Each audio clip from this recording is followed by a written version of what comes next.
You're watching Teleglitch again. This time it's level 5, and right next to me would be the exit teleporters. The doors are locked though, so I need to explore the level to find out where the switches are to open it. I lucked out and got a taser right away. Combining it with a microchip will make something really useful, except that I don't have a microchip, so it'll have to wait anyway. Since the exits are right here, I can drop anything that I won't need immediately, and I can go through the level with a fairly uncluttered inventory. Come on, get up, you're not fooling anyone.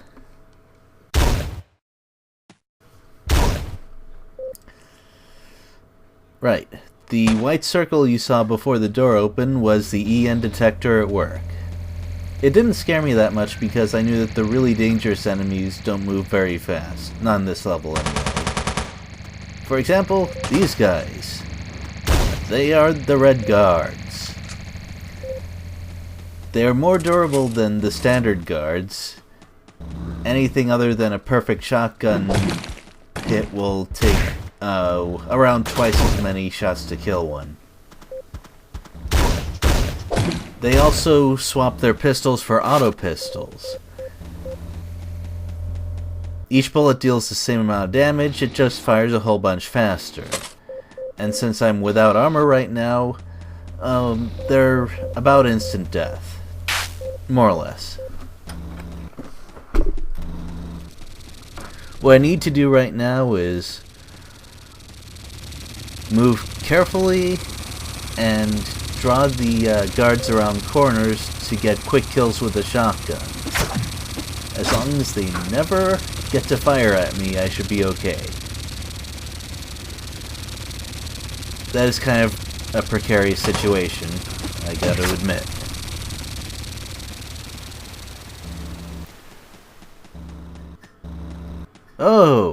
Oh, that room. That's what I guess you could consider the boss room for the level.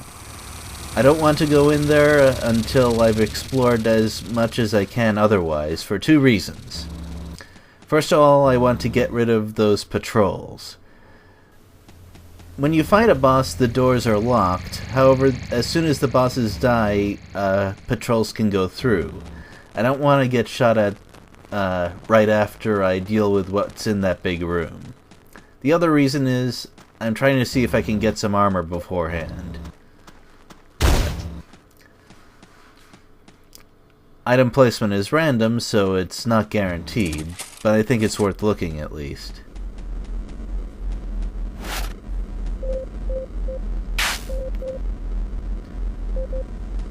I'm not sure I want to deal with the zombies. Well, I'm not sure whether there are still patrols. Oh, that's a good find. Finally got that microchip, and I combined it with the taser to make a shock blade. What it does? I think I'm gonna show you.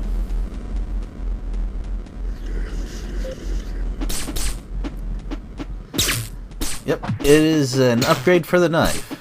Pretty good one. Instant kills most things that you would use a knife on in the first place. And it goes through armor now. Not that I would use a knife on most armored things. Oh well. It also does not require ammo of any kind.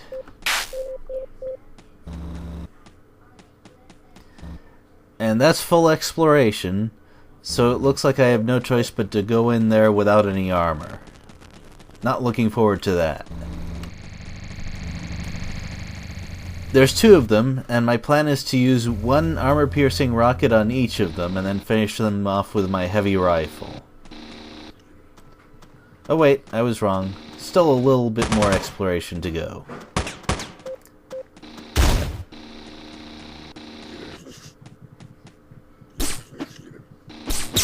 Shockblade is really fun to use. It doesn't look that flashy, but after dealing with the normal knife for the entirety of the previous game and a lot of this one... Oh, ow, ow. Yeah, I think I just took 3 bullets there. I cannot afford that. Nope, and that's 4 guards. And they're using assault rifles too. I considered myself really lucky to get out of that situation as well off as I did. With only that pillar for cover and being fairly close to death. They did stab me, but that's easily the least threatening attack that they have. And I think that takes care of all of the patrols.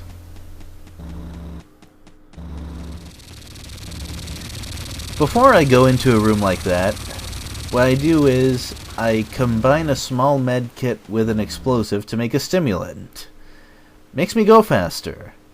Problem is, I don't get any healing benefit from the med kit that I used as an ingredient. So I need to make sure, as much as I can, that'll be a situation where moving that fast will save me 25 or more damage. Considering how much they shoot at me, yeah, that's probably gonna happen. I also accidentally used both rockets on the same, might as well call it what it is. They're war walkers. Automated battle robots. They're the first armored thing you face in the game. And their guns hurt really bad. Even if you have armor, they tend to pierce a decent amount.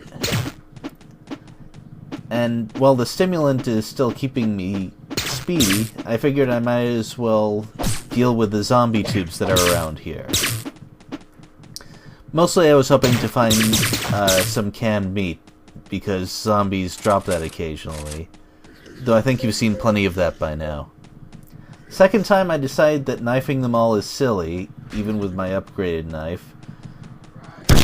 And I'm kind of surprised that the bomb worked out as well as it does, since I sometimes have trouble predicting how the zombies will move.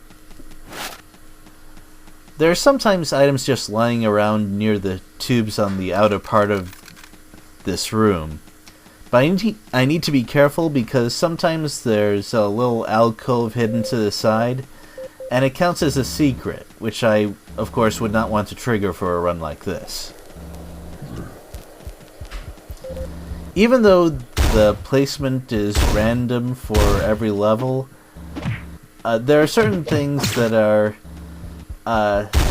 assured by how the game puts these levels together. For example, you will never be able to reach the switches that unlock the teleporters without going into the War Walker room.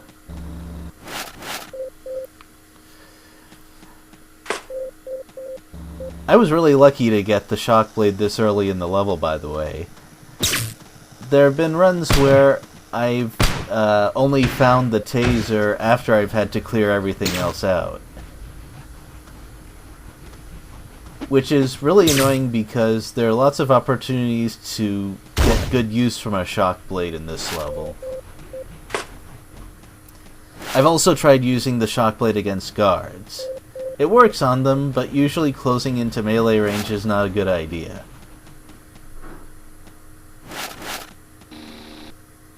Here's one of the switches that I need. Well, technically I only need to open one because either teleport will take me to another level. But I still try to go for full exploration.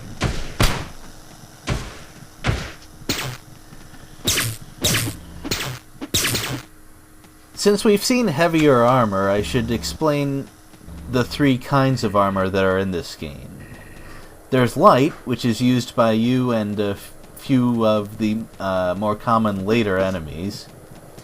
There's medium, which is used by heavier things like war walkers. And then there's heavy, which is used by really large machines.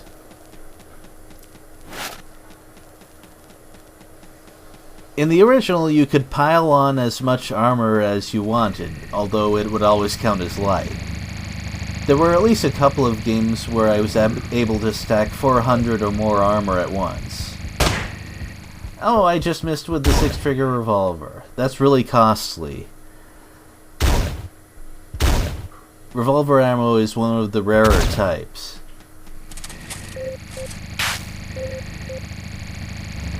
Because of the way that these giant zombies can move back and forth, I should probably just stick with using the shotgun on them.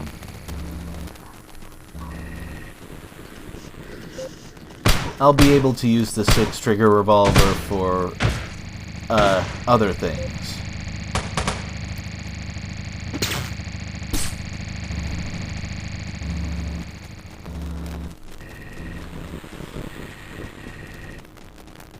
The reason that I had brought a whole bunch of assault rifles with me was that you can combine 4 of them into a minigun. However, it requires a 5th ingredient, a motor. They sometimes drop from warwalkers. It's pretty rare, but it happens often enough that I wanted to just account for that possibility. It did not drop this time, so no minigun for me. In the previous game, I would recommend making something else with a motor. I'll describe that when I come to it. But in this game, it's just too unwieldy to gather up all of those assault rifles later up in the game. So if you want a minigun, it's pretty much now or never, at least the way I play the game.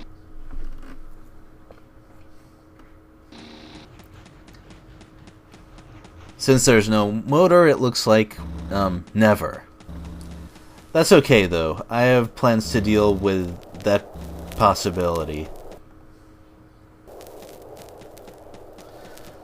Each boss room has a door in it that you can't go into from the boss room. That's a teleporting room. If you're bringing a personal teleporter with you and get killed in a boss room, you'll spawn in that room just to the side.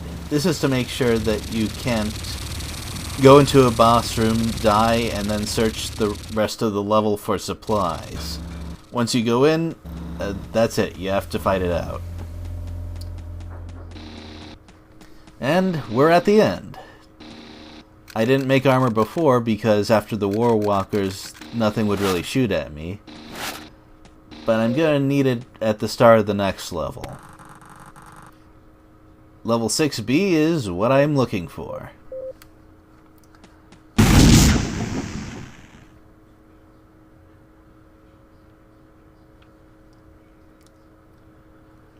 That accuracy seems about right. I'd like to do better, of course. Oh well, later.